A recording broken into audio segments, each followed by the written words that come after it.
오늘 하나님께 주시는 말씀 민수기 4장 21절로 33절까지의 말씀입니다. 민수기 4장 21절부터 33절까지의 말씀을 한 절씩 교독하시고 마지막 절 함께 읽겠습니다. 여호와께서 또 모세에게 말씀하여 이르시되 게르손 자손도 그 조상의 가문과 종족에 따라 계수하되 30세 이상으로 50세까지 회막에서 복무하고 봉사할 모든 자를 계수하라.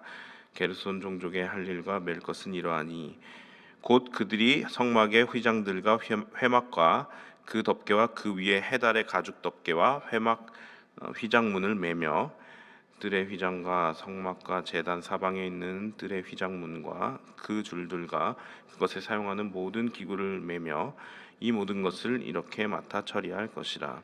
게르손 자손은 그들의 모든 일 곧 맬 것과 처리할 것을 아론과 그의 아들들의 명령대로 할 것이니 너희는 그들이 맬 짐을 그들에게 맡길 것이니라. 게르손 자손의 종족들이 회막에서 할 일은 이러하며 그들의 직무는 제사장 아론의 아들 이다말이 감독할지니라. 너는 므라리 자손도 그 조상의 가문과 종족에 따라 계수하되 30세부터 50세까지 회막에서 복무하고 봉사할 모든 자를 계수하라.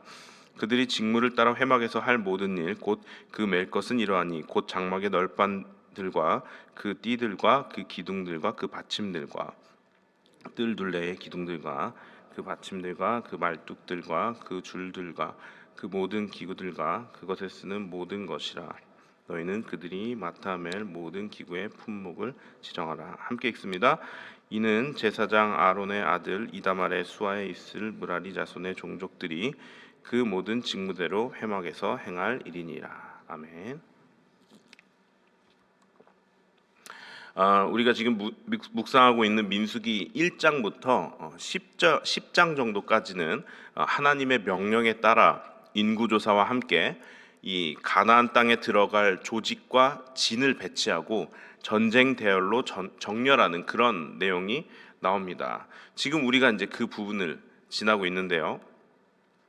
민수기 1장에서 하나님께서 처음으로 계수를 명하신 목적은 여러분들이 들으시고 또 묵상하신 대로 정복 전쟁을 치르기 위한 것이었기 때문에 잘 들으신 분들 아시겠지만 20세 이상으로 싸움에 나갈 만한 자를 계수하라고 명령하셨습니다. 그러나 1장 49절에서 53절에 모든 지파 중에 레위 지파는 전쟁을 위한 계수에서 제외하라고 하나님께서 특별히 명하셨습니다. 이렇듯 레위 지파는 전쟁을 위한 계수에서는 제외되어 있다가 민수기 3장에서야 비로소 처음 계수되어지는데요. 원래 이스라엘의 처음 태어난 자는 하나님께서 거룩하게 구별하셨기 때문에 하나님께서는 원래는 그거 내 거다라고 3장에서 말씀하십니다. 그런데 하나님께서는 이스라엘의 처음 난 자 대신에 레위인을 나한테 돌려라라고 이제 대체할 수 있는 방법을 제시해 주십니다.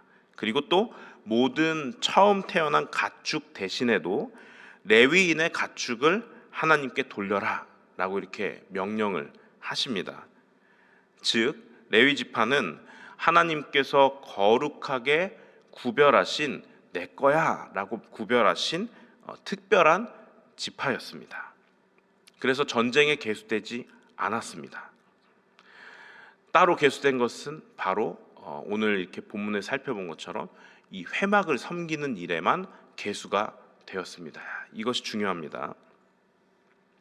이렇게 거룩하게 구별된 레위인의 계수는 3장에서 독특하게 두 번에 걸쳐서 진행이 됩니다.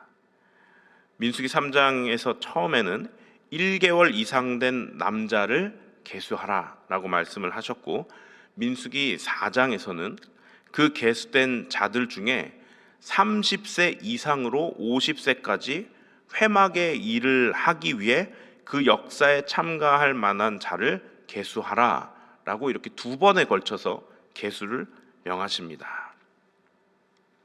민수기 3장에 의하면 레위의 세 아들의 이름이 나옵니다. 게르손과 고핫과 므라리입니다. 보통 성경에서 형제들의 이름을 이렇게 나열할 때 가장 먼저 나오는 이름이 장자이거나 혹은 장자의 명분을 가진 자입니다. 보통 우리도 형제들의 이름을 말할 때 맏이 이름을 가장 먼저 말하죠. 그렇다면 민수기 3장에서도 우리가 알 수 있는 것은 레위의 세 아들 중에 장자는 게르손이구나라는 것을 쉽게 알 수가 있습니다. 그런데 우리가 어제 본문을 살펴보지 않았는데 어제 본문과 함께 오늘 본문을 살펴보면 민수기 4장에서 레위인의 직무에 대해서 하나님이 이렇게 말씀하실 때 기록된 순서를 보니 가장 먼저 나온 인물은 게르손이 아니라 고핫입니다. 그리고 나서 오늘 본문에 게르솜과 므라리 순서대로 직무가 주어지는 것을 우리는 쉽게 발견할 수가 있습니다. 무엇 때문일까요? 장자는 고핫이 아닌데 왜 고핫이 먼저 나왔는가? 하나님께서 어쩌면 시간 순서상 모세에게 고핫, 게르손, 므라리 순서대로 말씀하셨을 수도 있고 혹은 민수기의 저자인 모세가 중요하고 거룩한 직무 순으로 고핫을 먼저 기록한 것일 수도 있습니다. 중요한 것은 하나님의 임재와 직접 연관이 있는 지성물을 다루었던 자손이 바로 이 고핫 자손입니다. 그러다 보니 이 레위 자손들은 이 직무 중에서 가장 중요하게 여길 수밖에 없었던 바로 그 직무가 고핫 자손의 직무였을 것입니다. 여러분 잘 살펴보시면 게르손과 므라리 자손의 직무에는 실수를 범하더라도 죽으리라 라는 말씀은 없습니다.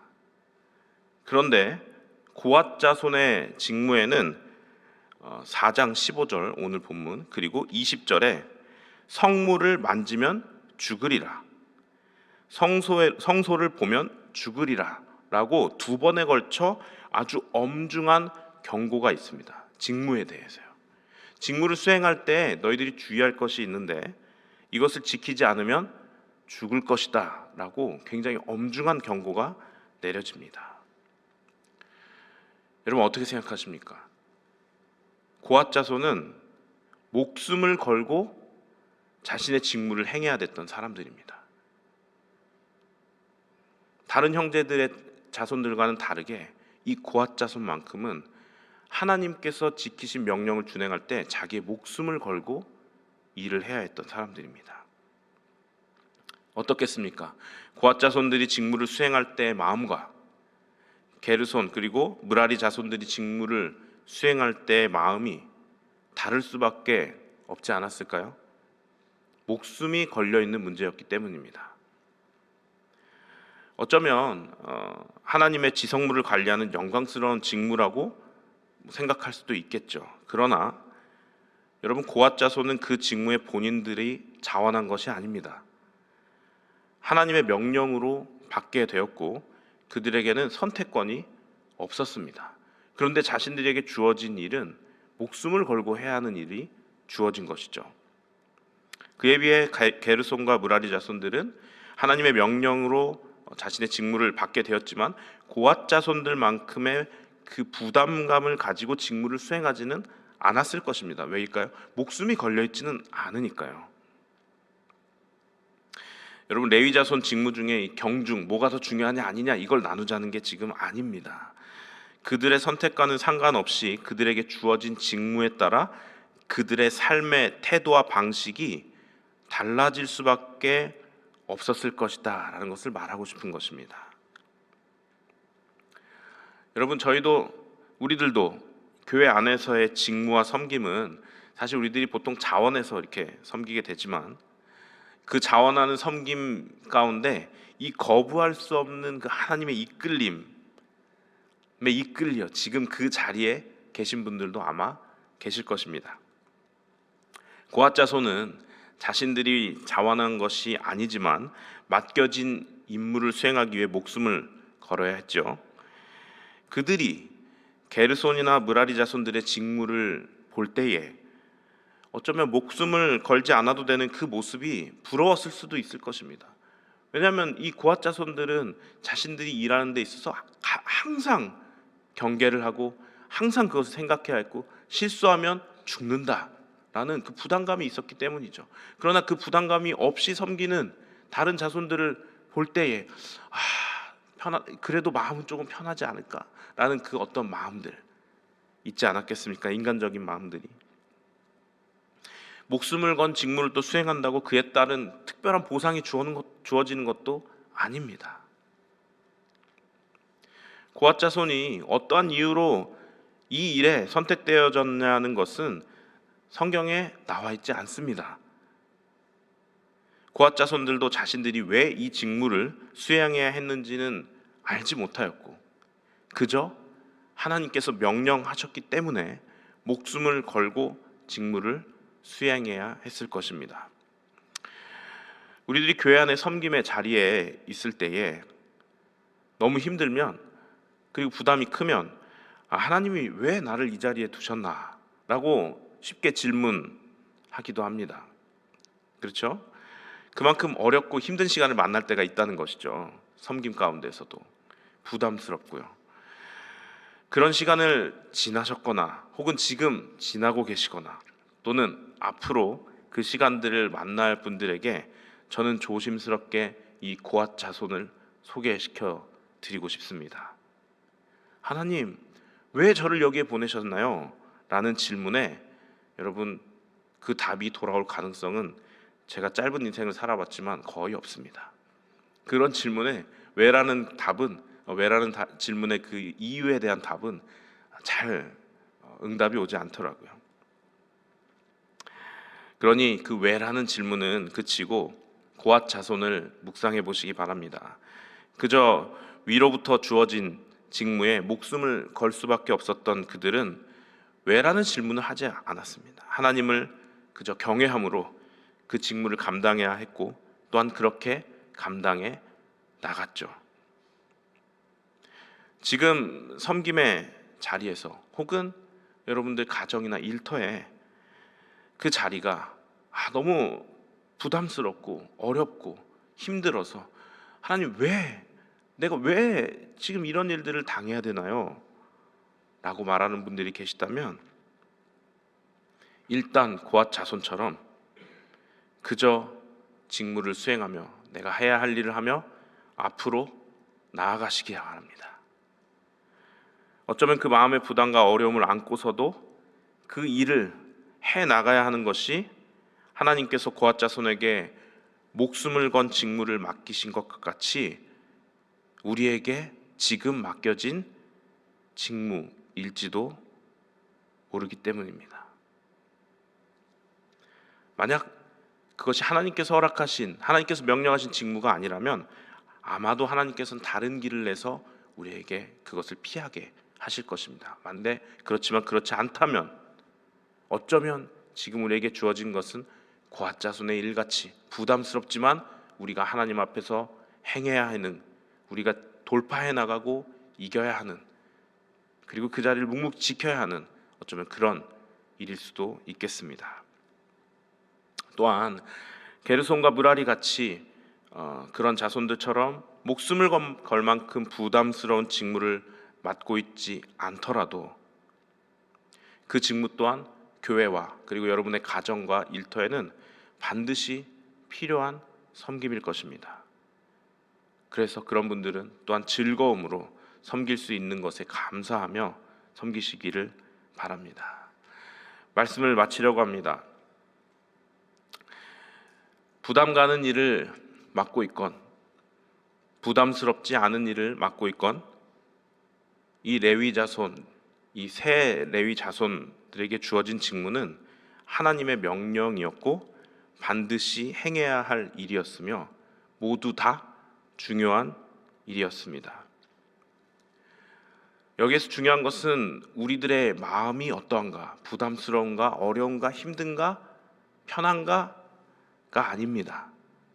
여기에서 중요한 것은 하나님께서 명령하셨는가, 이 자리가 하나님이 부르신 자리인가가 훨씬 더 중요합니다. 그것이 목적인 것이죠. 고앗 자손처럼 목숨을 걸어야 할 만큼 부담스러운 직무를 맡고 있는 자도 게르손과 므라리 자손처럼 목숨을 걸지는 않아도 되는 직무를 맡고 있는 자도 모두 다 하나님의 거룩한 회막을 다루는 일에 거룩하게 하나님으로부터 구별되어 부름받은 자라는 것이 중요한 것입니다. 내 일이 부담스럽거나 내 일이 조금 더 편안하거나가 중요한 것이 아니라, 이 자리를 하나님께서 구별하여 나를 불러주셨구나라는 그 마음이 훨씬 더 우리의 섬김이나 그리고 우리의 삶 가운데 중요하다는 것입니다. 교회뿐만 아니라 말씀드렸지만 가정과 일터에서 맡겨진 나의 직무가, 내가 지금 있어야 할 그 자리가 하나님께서 명령하시며 주신 자리라면 고앗 자손처럼 그저 그 부담을 안고서도 묵묵히 앞으로 그 자리를 지키며 또 그 직무를 행하며 나아가시는 우리 심지가 굳은 뉴저지 초대교회 성도님들 되시기를 바랍니다. 그러한 우리들을 하나님이 지켜보고 계십니다. 아멘이십니까?